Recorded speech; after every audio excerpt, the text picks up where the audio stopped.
Welcome to Naren academy. ವಿದ್ಯಾರ್ಥಿಗಳೇ, ವಿವಿಧ ಸ್ಪರ್ಧಾತ್ಮಕ ಪರೀಕ್ಷೆಗಳಿಗೆ ನೋಡಿ ಇಲ್ಲಿ ನಾನು ಕೊಟ್ಟಿದ್ದೇನೆ. ಕೇಂದ್ರ ಸರ್ಕಾರದ ಯಾವುದೇ ಸ್ಪರ್ಧಾತ್ಮಕದ್ದು, ಹಾಗೆ ರಾಜ್ಯ ಸರ್ಕಾರದ್ದು.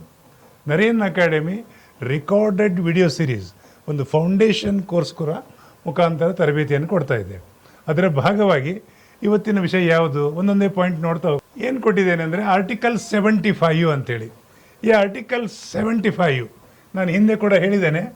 ಆರ್ಟಿಕಲ್ ಅಂದರೂ ಒಂದೇ, ಆರ್ಟಿಕಲ್ ಅನುಚ್ಛೇದ ಅಂತ ಹೇಳಿದ್ರು ಒಂದೇ, ಅನುಚ್ಛೇದ ಅಂತ ಹೇಳಿದ್ರು ಒಂದೇ, ವಿಧಿ ಅಂತ ಹೇಳಿದ್ರು ಒಂದೇ. ನೆನ್ಪಿಡಿ, ವಿಧಿ, ಆರ್ಟಿಕಲ್, ಅನುಚ್ಛೇದ ಎಲ್ಲ ಒಂದೇ. ಏನು ಹೇಳ್ತದೆ ಈ ಪಾಯಿಂಟು ಅಂತ ಹೇಳಿದರೆ, ರಾಷ್ಟ್ರಪತಿಗಳು ಪ್ರಧಾನಮಂತ್ರಿಯವರನ್ನು ನೇಮಕ ಮಾಡುತ್ತಾರೆ. ನಿಮಗೆಲ್ಲಾದರೂ ಪ್ರಶ್ನೆ ಬಂದರೆ ಪ್ರಧಾನಮಂತ್ರಿಯವರನ್ನು ಯಾರು ನೇಮಕ ಮಾಡುತ್ತಾರೆ ಅಂತ ಹೇಳಿದ್ರೆ ರಾಷ್ಟ್ರಪತಿಗಳು. ಯಾವ ಅನುಚ್ಛೇದದಲ್ಲಿದೆ ಅಂದರೆ 75. ನಿರ್ಧರಿಸಲು ಹಲವು ವಿವೇಚನಾಧಿಕಾರಿ ಇದೆ. ಅದು ಏನು ನೋಡ್ತಾ ಹೋಗುವ. ಇಲ್ಲಿ ಪ್ರಧಾನಮಂತ್ರಿಯವರಿಗೆ ಮಂತ್ರಿಮಂಡಲದ ಸದಸ್ಯರ ಆಯ್ಕೆಗೆ ಸಂಪೂರ್ಣ ಅಧಿಕಾರ ಇದೆ. ಅಂದರೆ ಇಲ್ಲಿ ಏನು ತಿಳಿಬೇಕಾಗಿದ್ದೇನೆಂದರೆ, ರಾಷ್ಟ್ರಪತಿಗಳು ಪ್ರಧಾನಮಂತ್ರಿಯನ್ನು ನೇಮಕ ಮಾಡ್ತಾರೆ. ಇನ್ನು ಪ್ರಧಾನಮಂತ್ರಿಯವರು ತನ್ನ ಟೀಮಲ್ಲಿ ಯಾರು ಇರಬೇಕು, ಯಾವ್ಯಾವ ಮಂತ್ರಿಗಳಿರಬೇಕು ನಿರ್ಧರಿಸಿದವರು. ಇದು ಎರಡೂ ಪಾಯಿಂಟ್ ಕನ್ಫ್ಯೂಸ್ ಮಾಡ್ತಾರೆ. ಅದಕ್ಕೆ ಆರ್ಟಿಕಲ್ 75 ಕೇಳಿದಾಗ ಈ ಪಾಯಿಂಟ್ ಹೇಳಿ. ಓಕೆ, ನೆಕ್ಸ್ಟ್ ಪಾಯಿಂಟ್ ನೋಡುವ.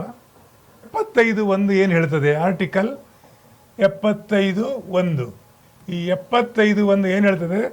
ರಾಷ್ಟ್ರಪತಿ ಪ್ರಧಾನಮಂತ್ರಿಯವರನ್ನು ನೇಮಕ ಮಾಡುತ್ತಾರೆ. ಎಸ್, ನೋಡಿ 75(1) ಪ್ರಧಾನಮಂತ್ರಿ ಮಂತ್ರಿಮಂಡಲದ ಸದಸ್ಯರನ್ನು ನೇಮಕ ಮಾಡುತ್ತಾರೆ ಹೊಂದಿದ್ದಾರೆ ಅಧಿಕಾರ. ನೋಡಿ 75(1) ಈ ಪಾಯಿಂಟ್ ಬರ್ತದೆ. 75 ಓನ್ಲಿ ರಾಷ್ಟ್ರಪತಿಗಳು ಪ್ರಧಾನಮಂತ್ರಿಯನ್ನು ನೇಮಕ ಮಾಡುತ್ತಾರೆ ಅಂತೇಳಿ. ಈ ಪಾಯಿಂಟಲ್ಲಿ ಮಂತ್ರಿಮಂಡಲದ ಸದಸ್ಯರನ್ನು ಮಾಡುವ ಸಂಪೂರ್ಣ ಅಧಿಕಾರ ಯಾರಿಗಿದೆ ಅಂತ ಹೇಳಿದರೆ ಪ್ರಧಾನಮಂತ್ರಿಯವರಿಗಿದೆ. ಇದೊಂದು ಪಾಯಿಂಟ್ ನೆನಪಿಡಿ, ಇದು ನಿಮಗೆ ಸಹಕಾರಿಯಾಗ್ತದೆ. ನೆಕ್ಸ್ಟ್ 75(2) ಏನು ಹೇಳ್ತದೆ? ಇಲ್ಲಿ ಅನುಚ್ಛೇದ ಅನ್ವಯ ರಾಷ್ಟ್ರಪತಿಗಳು ಇಚ್ಛಿಸುವವರೆಗೆ ಪ್ರಧಾನಮಂತ್ರಿಗಳು ಕಾರ್ಯನಿರ್ವಹಿಸ್ತಾರೆ. ಹೌದು, ಭಾಳ ಇಂಟ್ರೆಸ್ಟಿಂಗ್ ಇದೆ. ಯಾಕೆ ಅಂತ ಹೇಳಿದರೆ, ಏನು ಪಾಯಿಂಟ್ ಅಂತ ಹೇಳಿದರೆ, ರಾಷ್ಟ್ರಪತಿಗಳು ಇಚ್ಛಿಸುವವರೆಗೆ ಕಾರ್ಯನಿರ್ವಹಿಸ್ತಾರೆ ಪ್ರಧಾನಮಂತ್ರಿಗಳು. ಹೌದು, ಯಾಕೆ ಅಂತ ಹೇಳಿದ್ರೆ, ಈಗ ಯಾವುದೇ ಒಂದು ಸಂದರ್ಭದಲ್ಲಿ ಅವರು ರಾಜೀನಾಮೆ ಕೊಟ್ಟಾಗಿರ್ಬೋದು, ಬೇರೆ ಬೇರೆ ಕಾರಣದಿಂದ ಅವರು ಅಲ್ಲಿ ಇನ್ನು ಮುಂದಿನ ವ್ಯವಸ್ಥೆ ಆಗುವವರೆಗೆ ಇವರೇ ಕಂಟಿನ್ಯೂ ಆಗ್ತದೆ. ಈಗ ಅವಧಿ 5 ವರ್ಷ ಅಂತಿದ್ರೂ ಕೂಡ, 5 ವರ್ಷ ಅದರ ಅವಧಿ ಇದ್ದರೂ ಕೂಡ 5 ವರ್ಷ ಆದಮೇಲೆ ಇನ್ನು ಚುನಾವಣೆ ಮುಂದೆ ನಡಿಬೇಕು ಅಂತೇಳಿ ರಾಜೀನಾಮೆ ಕೊಟ್ಟರು. ಆಮೇಲೆ ಏನು ಹೇಳ್ತಾರೆ ಅವರು? ಮುಂದಿನ ವ್ಯವಸ್ಥೆ ಆಗುವವರೆಗೆ ಮುಂದುವರಿಯಿರಿ ಅಂತ ಹೇಳ್ತಾರೆ. ಹಾಗಾಗಿ ರಾಷ್ಟ್ರಪತಿಗಳು ಇಚ್ಛಿಸುವವರೆಗೆ ಅವರು ಇರ್ತಾರೆ.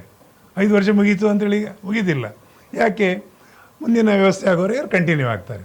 ಅದು ಎಷ್ಟು ಸಮಯ ಹೇಳಲಿಕ್ಕಾಗೋದಿಲ್ಲ. ಕೆಲವು ಸಂದರ್ಭಗಳು ಹೇಗೆ ಬರ್ಬೋದು ಅಂತ ಹೇಳಲಿಕ್ಕಾಗೋದಿಲ್ಲ. ಅಂಥ ಸಂದರ್ಭದಲ್ಲಿ ಚುನಾವಣೆ ಆಗುವವರೆಗೆ ಇರ್ಬೋದು.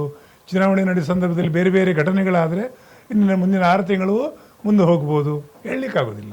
ಸೊ ಅದಕ್ಕಾಗಿ ಇಲ್ಲಿ 5 ವರ್ಷ ಅಂತ ಫಿಕ್ಸ್ ಇಲ್ಲ. ಅದೊಂದು ಪಾಯಿಂಟು ಕನ್ಫ್ಯೂಸ್ ಮಾಡಿ ಪ್ರಶ್ನೆ ಕೇಳ್ತಾರೆ, ನೆನ್ಪಿಡಿ. ಈ ಕಾರ್ಯವನ್ನು ಪ್ರಧಾನಮಂತ್ರಿಯವರ ಸೂಚನೆ ಮೇರೆಗೆ ನಡೆಯುತ್ತದೆ. ಕಾರ್ಯಾಂಗದ ಮುಖ್ಯಸ್ಥರಿಗೆ ಅಧಿಕಾರ ಸಂಪೂರ್ಣವಾಗಿದೆ. ಇದೊಂದು ನೆನ್ಪಿಡಿ ಪಾಯಿಂಟ್. ಆರ್ಟಿಕಲ್ 75(3) ಏನು ಹೇಳ್ತದೆ? ಇದು ಕೂಡ ಒಂದು ಪ್ರಶ್ನೆ ಬರ್ತದೆ.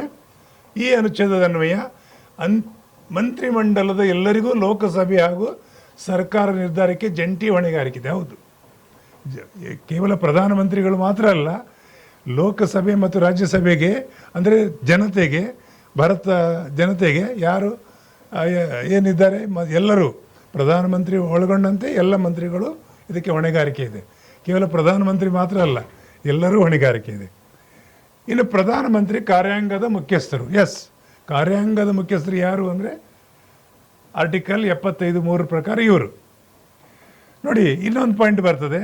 ರಾಜೀನಾಮೆ ಕೊಟ್ಟಾಗ ಎಲ್ಲ ಮಂತ್ರಿಗಳಿಗೆ ಹೊಣೆಗಾರಿಕೆ ಇರುವ ಪ್ರಯುಕ್ತ ಅವರ ಅಧಿಕಾರ ಕೂಡ ಹೋಗ್ತದೆ. ಹೌದು, ನೋಡಿ, ಕಾರ್ಯಾಂಗದ ಮುಖ್ಯಸ್ಥರು ರಾಜೀನಾಮೆ ಕೊಟ್ಟ ಸಂದರ್ಭದಲ್ಲಿ ಆರ್ಟಿಕಲ್ 75(3) ಪ್ರಕಾರ ಕಾರ್ಯಾಂಗದ ಮುಖ್ಯಸ್ಥರು ರಾಜೀನಾಮೆ ಕೊಟ್ಟ ಸಂದರ್ಭದಲ್ಲಿ ನೋಡಿ ಎಲ್ಲ ಮಂತ್ರಿಗಳ ಅಧಿಕಾರ ಹೊರಟು ಹೋಗ್ತದೆ. ಎಸ್, ಇದು ಹೇಗಿದೆ ಅಂತ ಹೇಳಿದರೆ, ಕ್ಯಾಪ್ಟನ್ ಕ್ರಿಕೆಟ್ ಆಡ್ತಾ ಇದ್ದಾರೆ, ಆಡುವಾಗ ಏನೋ ಒಂದು ಗೊಂದಲ ಆಯಿತು, ಇನ್ನು ನಾನು ಆಡೋದಿಲ್ಲ ಅಂತ ಡಿಸೈಡ್ ಮಾಡಿದ ಮೇಲೆ ಬಾಕಿ ಆಟಗಾರರು ಹೋಗಿ ನಾನು ಆಡ್ತೇನೆ ಅಂತ ಹೋಗ್ತಾರಾ? ಇಲ್ಲ. ಸೊ ಹಾಗಾಗಿ ಅಲ್ಲಿ ಟೀಮ್ ಕ್ಯಾಪ್ಟನ್ ಯಾರು? ಕಾರ್ಯಾಂಗದ ಮುಖ್ಯಸ್ಥರು ಪ್ರಧಾನಿ. ರಾಜೀನಾಮೆ ಕೊಟ್ಟರೆ ಅವರ ಮಂತ್ರಿಗಳ ಅಧಿಕಾರ ಕೂಡ ಸಹಜವಾಗಿ ನಷ್ಟ ಆಗ್ತದೆ, ಅವರ ಅಧಿಕಾರ ಕೂಡ ಹೊರಟು ಹೋಗ್ತದೆ. ಆದರೆ ಮುಂದಿನ ವ್ಯವಸ್ಥೆಯವರಿಗೆ ಯಾರು ಉಳಿತಾರೆ?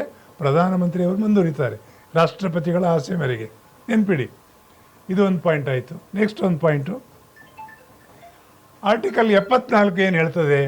ಈ ಅನುಚ್ಛೇದದ ಅನ್ವಯ ಆರ್ಟಿಕಲ್ 75 ಇದರ ಅನ್ವಯ ಮಂತ್ರಿಗಳು ತಮ್ಮ ಅಧಿಕೃತ ಆಫೀಸಿಗೆ ಹಾಜರಾಗುವ ಮೊದಲು ರಾಷ್ಟ್ರಪತಿಗಳಿಂದ ಪ್ರಮಾಣ ವಚನ. ನೋಡಿ, ಇದನ್ನು ನೆನ್ಪಿಟ್ಕೊಳ್ಳಿ. ಆರ್ಟಿಕಲ್ 75(4) ಕ್ಲಾಸ್ನಲ್ಲಿ ಮಂತ್ರಿಗಳು, ಯಾವುದೇ ಮಂತ್ರಿಗಳು ತನ್ನ ಕಚೇರಿ, ಪ್ರಧಾನಮಂತ್ರಿ ಮೊದಲೇ ತಗೊಂಡಿರ್ತಾರೆ, ಬಾಕಿ ಎಲ್ಲ ಮಂತ್ರಿಗಳು ರಾಷ್ಟ್ರಪತಿಗಳಿಂದ ಪ್ರಮಾಣ ವಚನ ತಗೊಂಡು ತಮ್ಮ ಆಫೀಸಿಗೆ ಹೋಗುವಂಥದ್ದು. ಇದು ಒಂದು ಪಾಯಿಂಟು. ಯಾವುದರ ಬಗ್ಗೆ ತಗೊಳ್ತಾರೆ? ಗೌಪ್ಯತೆ, ಸಂವಿಧಾನಕ್ಕೆ ಬದ್ಧವಾಗಿ ಕಾರ್ಯನಿರ್ವಹಿಸ್ತಾರೆ ಅಂತ ನಿಮಗೆಲ್ಲ ಗೊತ್ತಿದೆ. ಎಲ್ಲ ಮಂತ್ರಿಗಳು ದೇಶದ ಸಂವಿಧಾನಕ್ಕೆ ಬದ್ಧನಾಗಿ, ಆಮೇಲೆ ನಮ್ಮ ಸರ್ಕಾರದ ಯಾವುದೇ ಗೌಪ್ಯತೆಯನ್ನು ಕಾಪಾಡ್ತೇವೆ ಅಂಥೇಳಿ ಏನು ಮಾಡ್ತಾರೆ? ಅವರು ಪ್ರಮಾಣ ವಚನ ತಗೊಳ್ತಾರೆ. ಇದು ಅನುಸೂಚಿ ಎಲ್ಲಿ ಕೊಟ್ಟಿದ್ದಾರೆ ಅಂತ ನಿಮಗೆ ಏನಾದರೂ ಪ್ರಶ್ನೆ ಬಂದರೆ 3ರಲ್ಲಿ. ನಾನು ಅನುಸೂಚಿ ಬಗ್ಗೆ ಈಗಾಗಲೇ ಹೇಳಿದ್ದೇನೆ, ಅದರಲ್ಲಿ 3ರಲ್ಲಿ ಬರ್ತದೆ. ಯಾವ ಅನುಸೂಚಿ? ನೋಡಿ, ಅನುಚ್ಛೇದ ಬೇರೆ, ಅನುಸೂಚಿ ಬೇರೆ. ಹಿಂದೆ ಕೂಡ ಹೇಳಿದ್ದೇನೆ. ಅನುಚ್ಛೇದ ಅಂದರೆ ಆರ್ಟಿಕಲ್, ನೆನ್ಪಿಡಿ. ಆಮೇಲೆ ವಿಧಿ ಅಂತ ಹೇಳಿದ್ರೆ ಆರ್ಟಿಕಲ್, ನೆನ್ಪಿಡಿ. ಓಕೆ. ಆದರೆ ಅನುಸೂಚಿ ಅದು ಬೇರೆ ಇರ್ತದೆ. ಸಂವಿಧಾನದ ಇನ್ನೊಂದೇ ಭಾಗ ವಿಸ್ತೃತವಾಗಿರ್ತದೆ. ಎಷ್ಟಿದೆ ಅನುಸೂಚಿ ಅಂದರೆ ಈಗ ಪ್ರಸ್ತುತ ಇದು ಕೂಡ ಒಂದು ಪಾಯಿಂಟ್ ಆಗ್ತದೆ. ಪ್ರಸ್ತುತ 12 ಇದೆ. ಸಂವಿಧಾನ ರಚನೆ ಆಗುವಾಗ ಎಷ್ಟಿತ್ತು ಅಂತ ಪ್ರಶ್ನೆ ಬಂದರೆ 8 ಇತ್ತು. ನೆನ್ಪಿಟ್ಕೊಳ್ಳಿ. ಓಕೆ, ನೆಕ್ಸ್ಟ್ ಪಾಯಿಂಟ್ ನೋಡುವ. 75(5) ಏನು ಹೇಳ್ತದೆ? ಆರ್ಟಿಕಲ್ 75(5) ರಾಜ್ಯಸಭೆ ಅಥವಾ ಲೋಕಸಭೆ ಎರಡೂ ಸದನದ ಸದಸ್ಯರಲ್ಲದ ವ್ಯಕ್ತಿ ಮಂತ್ರಿಯಾಗಿ ನೇಮಕಗೊಂಡಲ್ಲಿ, ನೋಡಿ, ಎರಡೂ ಸದನದ ಮೆಂಬರ್ ಇಲ್ಲದವರಿಗೂ ರಾಷ್ಟ್ರಪತಿಗಳು ಪ್ರಧಾನಿಯಾಗಿ ನೇಮಿಸಬಹುದು. ಎರಡು ಸದನ, ರಾಜ್ಯಸಭೆ ಇರಲಿ ಲೋಕಸಭೆ ಇರಲಿ. ಇಲ್ಲೇನು 6 ತಿಂಗಳ ಒಳಗಾಗಿ, ನೋಡಿ, ಒಂದು ಸದನದ ಮೆಂಬರ್ ಅಲ್ಲ ಅಂಥ ವ್ಯಕ್ತಿಗಳಿಗೆ, ರಾಜ್ಯಸಭೆ ಮೆಂಬರು ಅಲ್ಲ, ಲೋಕಸಭೆ ಮೆಂಬರ್ ಅಲ್ಲ, ಅಂಥ ವ್ಯಕ್ತಿಗಳನ್ನು ಅವರು ಪ್ರಧಾನಿಯಾಗಿ ನೇಮಕ ಮಾಡಿದರೆ ಮುಂದಿನ 6 ತಿಂಗಳಲ್ಲಿ, ನೆನ್ಪಿಟ್ಕೊಳ್ಳಿ, ಮುಂದಿನ 6 ತಿಂಗಳಲ್ಲಿ ಅವರು ಲೋಕಸಭೆ ಅಥವಾ ರಾಜ್ಯಸಭೆಗೆ ಏನಾಗಿರಬೇಕು? ಆಯ್ಕೆಯಾಗಿ ಬರಬೇಕು. ಇಲ್ಲದೇ ಅವರ ಅಧಿಕಾರ ನಷ್ಟ ಆಗ್ತದೆ. ಇದನ್ನೇ ಗೊಂದಲ ಮಾಡಿ ತುಂಬ ಪ್ರಶ್ನೆ ಕೇಳ್ತಾರೆ. ನೆನ್ಪಿಟ್ಕೊಳ್ಳಿ. ಆರ್ಟಿಕಲ್ ಎಷ್ಟು? 75(5). ಓಕೆ. ಆಯ್ಕೆ ಆಗದಿದ್ದಲ್ಲಿ ಅಧಿಕಾರ ಕಳೆದುಕೊಳ್ಳುತ್ತಾರೆ. ಎಸ್, ಹೆಚ್ಚಾಗಿ ಆಗ್ತದೆ. ಸೊ ಮುಂದಿನ ಪಾಯಿಂಟ್ ನೋಡುವ. ಆರ್ಟಿಕಲ್ 78 ಬಗ್ಗೆ ಸ್ವಲ್ಪ ತಿಳ್ಕೊಳ್ಳುವ. ನೋಡಿ, ಈ ಅನುಚ್ಛೇದ ಏನು ಹೇಳ್ತದೆ ಅಂತ ಹೇಳಿದರೆ, ಕಾರ್ಯಾಂಗದ ಮುಖ್ಯಸ್ಥರಾದ ಪ್ರಧಾನಮಂತ್ರಿಗಳು ಶಾಸಕಾಂಗ ಮತ್ತು ಕಾರ್ಯಾಂಗದಲ್ಲಿ ಕೈಗೊಂಡ ನಿರ್ಣಯಕ್ಕೆ ನಿರ್ಧಾರ ರಾಷ್ಟ್ರಪತಿಯವರಿಗೆ ಮಾಹಿತಿ ಕೊಡಬೇಕಾಗಿ ಒದಗಿಸಬೇಕಾಗ್ತದೆ. ಹೌದು, ಯಾಕೆಂದರೆ ರಾಷ್ಟ್ರಪತಿಗಳೇ ಪ್ರಮುಖರು. ಇಲ್ಲಿ ರಾಷ್ಟ್ರಪತಿಗಳು ಪರವಾಗಿ ಕೆಲಸ ಮಾಡಲಿಕ್ಕೆ ಕಾರ್ಯಾಂಗದ ಮುಖ್ಯಸ್ಥರಿದ್ದಾರೆ, ನೆನ್ಪಿಟ್ಕೊಳ್ಳಿ. ಹಾಗಾಗಿ ಕಾಲಕ್ಕೆ ಎಲ್ಲ ಮಾಹಿತಿಗಳನ್ನು ಪ್ರಧಾನಮಂತ್ರಿಗಳು ಏನು ನಿರ್ಣಯ ತಗೊಳ್ತಾರೆ, ಅಂದರೆ ಅವರು ಮತ್ತು ಅವರ ತಂಡ ಏನು ನಿರ್ಣಯ ತಗೊಳ್ತದೆ, ಅದನ್ನೆಲ್ಲ ಕಾಲಕ್ಕೆ ಯಾರಿಗೆ ಮಾಹಿತಿ ಕೊಡಬೇಕು? ರಾಷ್ಟ್ರಪತಿಗಳಿಗೆ. ಅದು ಇಲ್ಲಿ ಪಾಯಿಂಟ್ ಇದೆ. ಈ ಪಾಯಿಂಟನ್ನು ಆರ್ಟಿಕಲ್ 78ರಲ್ಲಿ ಇದೆ, ಆರ್ಟಿಕಲ್ 78. ಸೊ ಇದನ್ನೆಲ್ಲ ನೆನ್ಪಿಟ್ಕೊಳ್ಳಿ. ಸೊ ಈ ರೀತಿ ಒಂದೊಂದೇ ಪ್ರಶ್ನೆಗಳು ಪ್ರಧಾನಮಂತ್ರಿ ಕುರಿತು ಬಂದಾಗ ಇದನ್ನು ನೀವು ನೋಡಿದರೆ ಖಂಡಿತ ನಿಮಗೆ ಸಹಕಾರಿ ಆಗ್ತದೆ ಅಂತ ಭಾವಿಸ್ತೇನೆ. Thank you.